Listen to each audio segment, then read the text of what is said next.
when the hand of God comes upon you, there are 5 dimensions of manifestation. The first dimension of the hand of God is that the hand of God provokes creativity. Anywhere the hand of God manifests, creation becomes possible. Psalm 95 verse 5. He said the sea is his, and he made it, and his hand formed the dry ground. So the hand of God demonstrates power in creativity. You know, in Genesis chapter 1 verse 1, he said, in the beginning, Elohim created the heavens and the earth. Elohim means almighty. So he's still talking about power, but the dimension of power that creates is the hand of God. So anytime the hand of God comes upon you, don't just be excited, become creative.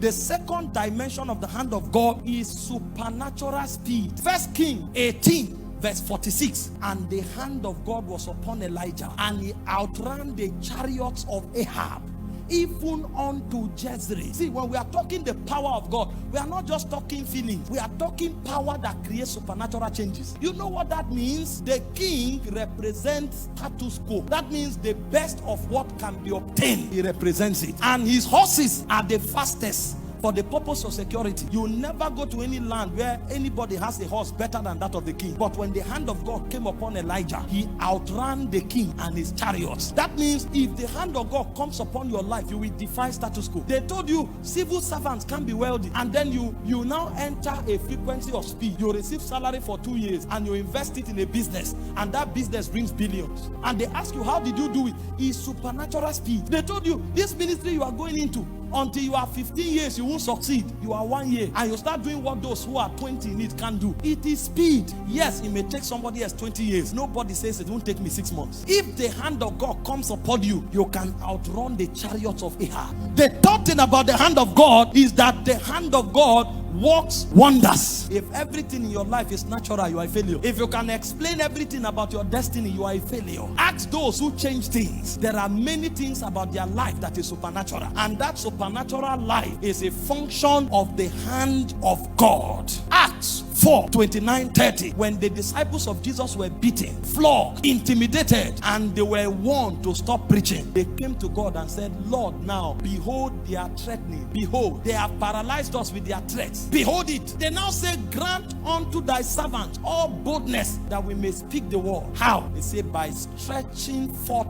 thy hand to heal, and that signs and wonders may be done in the name of thy holy child. If the hand of God is stretched, signs and wonders happen. So signs and wonders don't happen because we are orators. Signs and wonders happen because the hand of God is stretched. So if you want to see signs and wonders, do what moves the hand of God. The fourth dimension of the hand of God is judgment on your enemies. Exodus 3 verse 20. I will stretch forth my hand and strike Egypt with all of my signs and my wonders. Exodus 12 verse 12. And God passed through Egypt and judged all the gods of Egypt. When the hand of God comes upon your life, anybody who makes himself your enemy is in trouble. He said, gather together, you will scatter. Take counsel together, it will come to naught. Speak the word, it will not stand. For our God is in our midst. When the hand of God comes upon you, your enemies are not your enemies. They are the enemies of God. He said there's no enchantment against Jacob. There's no divination against Israel. Not because Jacob is strong, because the shout of the king is in the midst of them. He said though the enemy comes in, he said like a flood, the Spirit of God will lift up a standard. See, you don't know how the hand of God works. That's why you are having high blood pressure, because of your enemy. I've heard people threaten that I will die. I never prayed about it. I've heard people say all kinds of evil. We will fail. I don't pray about such things. You know why? If the hand of God is upon me, that's one of the way he works. You will be sleeping, God will be walking, because he is your defense. He has become your fortress.